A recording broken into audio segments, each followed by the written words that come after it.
حضرات بہت پہلے میں نے ایک جملہ بولا تھا کہ نفسیات میں اور تصوف میں ایک بیسک فرق ہے کہ علوم نفسیات کا مطمع نظر خدا کی تلاش نہیں ہوتی.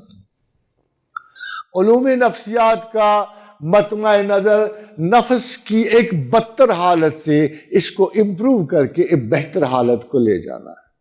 اور تصوف میں اپنی انڈرسٹینڈنگ، اپنی نالج سے مراد اپنے آپ کو خدا کی خدمت میں استادہ کرنا.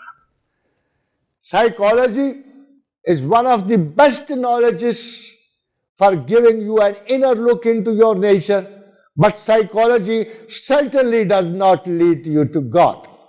یہ ایک ناکارہ انسان کو، ایک کمزور انسان کو، ایک ڈپریسڈ انسان کو، ایک سوسائٹی سے باہر جاتے ہوئے بندے کو دوبارہ اسٹریم آف لائف میں کنٹینیو کرنے کے لیے ہے.